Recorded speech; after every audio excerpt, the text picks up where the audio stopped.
በውስጣችሁ የሚሰማችሁ ድምፅ ሁሉ ከቅዱስ መንፈስ የመጣ ይመስላችኋል?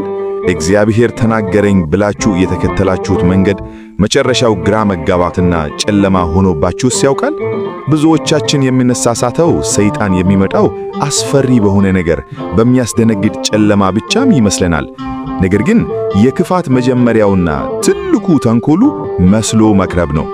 ቅዱስ ጳውሎስ በሁለተኛ ቆሮንቶስ ምዕራፍ 11 ቁጥር 14 ላይ ሰይጣን ራሱ የብርሃን መልአክ እንዲመስል ራሱን ይለውጣልና ብሎ ያስጠነቀቀን ለዚህ ነው። ዛሬ የምንነጋገረው ለይቶ ስለማወቅ ነው።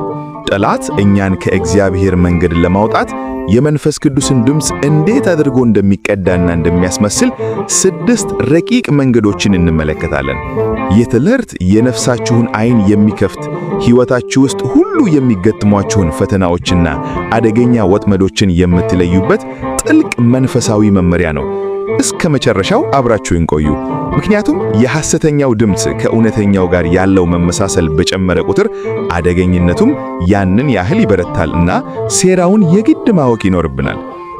አንደኛ፣ ወቀሳን በኩነኔ ይተካል። መንፈስ ቅዱስ እኛን የሚወቅሰን ወደ እግዚአብሔር ጸጋና ምሕረት እንድንቀርብ ነው። ሰይጣን ግን የሚከስሰን በጥፋተኝነት ስሜት እንድንሰጠም ነው።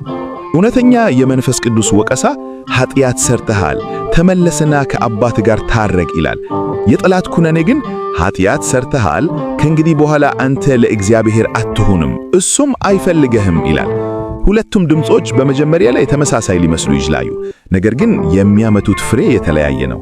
የመንፈስ ቅዱስ ወቀሳ ወደ ንስሐና ወደ አዲስ ሕይወት ይመራናል። የጠላት ኩነኔ ግን ወደ እፍረት፣ ከቤተ ክርስቲያን ወደ መራቅ ይገፋናል።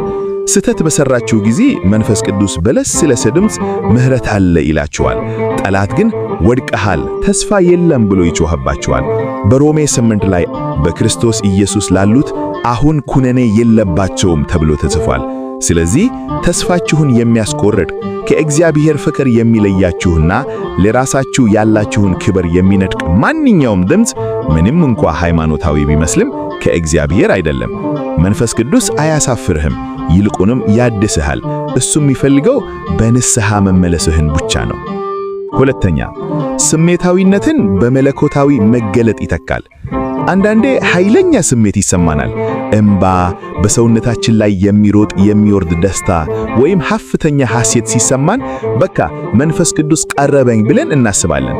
ነገር ግን ስሜት ብቻውን የመንፈስ ቅዱስ መኖር ማረጋገጫ አይደለም። መንፈስ ቅዱስ በስሜት ውስጥ ሊሰራ ይችላል፣ ነገር ግን ስሜት ራሱ መንፈስ ቅዱስ አይደለም። ሰይጣን የሰውን ስሜት እንዴት ማነቃቃትና ማናወጥ እንዳለበት ያውቃል።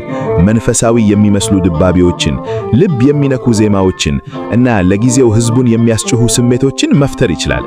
ነገር ግን ያ ስሜት ዘላቂ ለውጥ አያመጣም። ዜማው ሲቆም ወይም ከጉባኤው ስንወጣ ያ ስሜት አብሮ ይበናል። መጽሐፍ ቅዱስ መናፍስቱን ሁሉ አታምኑ የሚለን ለዚህ ነው። እውነተኛው የእውነት መንፈስ ስሜትን ብቻ የሚቀሰቅስ ሳይሆን ባህሪን የሚለውጥ ነው። የቅዱስ ኤልያስን ታሪክ አስታውሱ። በኮሬብ ተራራ ላይ ታላቅ ነፋስ፣ የምድር መንቀጥቀጥና እሳት አለፈ። እግዚአብሔር ግን በእነዚያ ውስጥ አልነበረም። በመጨረሻም እግዚአብሔር የተገለጠው በለስለሰ የዝምታ ድምፅ ነበር። አንደኛ ነገሥታት ምዕራፍ 19 ቁጥር 17 ላይ ጠላት በእሳቱና በነጎድጓዱ ይመሰላል፣ ትክክል የእግዚአብሔርን መገለጥ አላሳየምና። መንፈስ ቅዱስ ግን በውስጥን ማንነት በሚለውጥ ረቂቅ ዝምታና እውነት ይናገራል። ስሜቱ ሲጠፋ የሚቀር ትሕትናና ታዛዥነት ከሌለ ያ የነበረው ድምፅ ከእግዚአብሔር እንዳልነበረ ወቁ። ሶስተኛ፣ ያለመታዘዝ ሰላምን ያቀርባል። መንፈስ ቅዱስ ሰላምን የሚሰጠን በሁኔታዎች መመቻቸት ሳይሆን ለእግዚአብሔር ፍቃድ ሙሉ ለሙሉ በመገዛዛችን ነው። ሰይጣን ግን መገዛትና መስዋዕትነት የሌለበትን ሐሰተኛ ሰላም ያቀርባል። የሚመችህን አድርግ፣ ልብህ የሚለውን ተከተል፣ ለምን ትጨነቃለህ እያለ ይሾክሽካል። ይህ ድምፅ ነፃነት የሚመስል ነገር ግን ከእግዚአብሔር ፍቃድ የሚያወጣን ነው። የመንፈስ ቅዱስ ሰላም የሚመጣው የኔ ፍቃድ ሳይሆን ያንተ ፍቃድ ይሁን ስንል ነው። የጠላት ሰላም ግን የእግዚአብሔርን ፍቃድ ችላ ስንል የሚሰማን የህልውና ድንዘዝ ነው። ጌታችን በዮሐንስ 14 ላይ ሰላሜን እሰጣችኋለሁ፣ እኔ የምሰጣችሁ ሰላም ዓለም የሚሰጠው ሰላም አይደለም ብሏል። ዓለም ደስ የሚልህን አድርግ ሲል፣ እግዚአብሔር ግን ቅዱስ የሚያደርግህን አድርግ ይላል። ጠላት የሚሰጠን ሰላም በጫጋ ውስጥ እንደመጓዝ ነው። ጸጥታ አለው፣ ነገር ግን አቅጣጫ የለውም። በሕይወታችሁ ውስጥ ሰላም ተሰምቷችሁ ነገር ግን ለእግዚአብሔር ትእዛዝ ያላችሁ ቅናት ከቀነሰ ያ ሰላም ከጠላት የተላከ ማደንዘዣ መሆኑን አስተውሉ። አራተኛ፣ ለትዕቢት ማደግ ትንቢታዊ ቋንቋን ይተካል። ሰይጣን የመንፈስን ቋንቋ መናገር ይወዳል። ትዕቢታችንን ሊያሳብብ የሚችል መልኩ ይቃኛል። አንተ ልዩ ጸጋ አለህ፣ ሌሎች የማያዩትን አንተ ታያለህ፣ አንተን ለመረዳት ማንም አቅም የለውም እያለ በጆሮአችሁ ይሾክሽቃል። ይህ ድምፅ ሰማያዊ መገለጥ ይመስላል፣ ነገር ግን ዓላማው እናንተን ከትሕትና አውጥቶ ወደ ብቸኝነት፣ ወደ ራስ ወዳድነት መውሰድ ነው። መንፈስ ቅዱስ ፈጽሞ ከሌሎች በላይ ያደርግህም፣ ይልቁንም ሌሎችን እንድታገለግል ያደርግሃል። እውነተኛ ጸጋ ወይም መገለጥ መዓዛው ትሕትና ነው። ከጠላት የሆነ ጸጋና ትንቢት ግን መድረኩና ትኩረቱ ከመድኃኒታችን ወደ ተነጋሪው ሰው ይዞራል። መጽሐፍ ቅዱስ በፍሬያቸው ታውቋቸዋላችሁ ይላል። ፍሬው አንደበተ ርቱዕነት ወይም ተአምራት ማየት ሳይሆን ትሕትና፣ የዋህነትና ታዛዥነት ነው። ከሰው ምክርና ከቤተ ክርስቲያን ሥርዓት በላይ እንደሆናችሁ የሚሰማችሁ ከሆነ ያ ድምፅ የእውነት መንፈስ አይደለም፣ የብርሃን ዘውድ የደፋ ትዕቢት እንጂ። አምስተኛ፣ ከሰላም ውጭ የሆነ መጣደስን ያመጣል።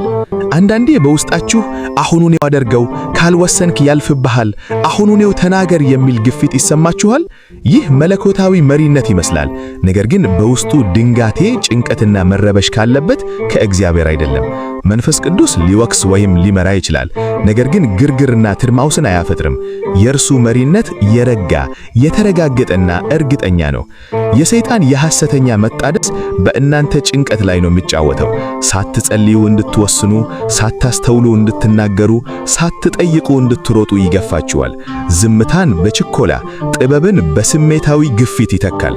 መዝሙር 46 ላይ እረፉ እኔም አምላክ እንደሆንኩ እወቁ ይላል።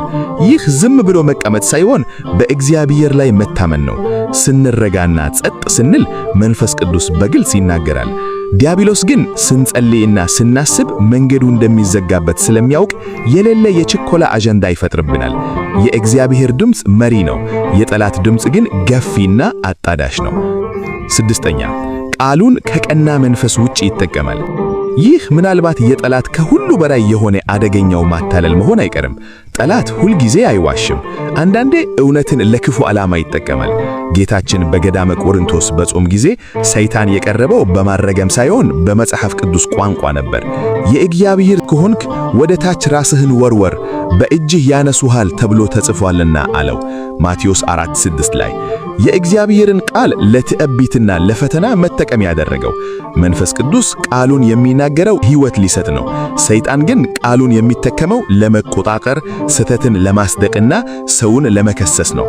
በውስጣችሁ የመጽሐፍ ቅዱስ ቃል ሊመላለስ ይችላል።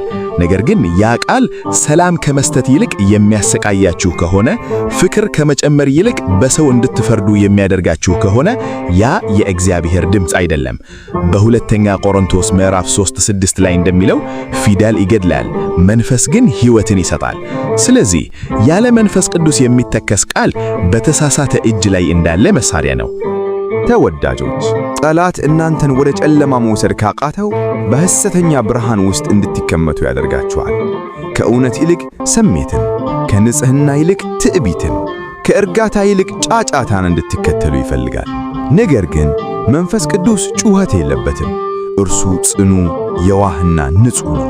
የሚመራን በሰላም እንጂ በድንጋጤ አይደለም።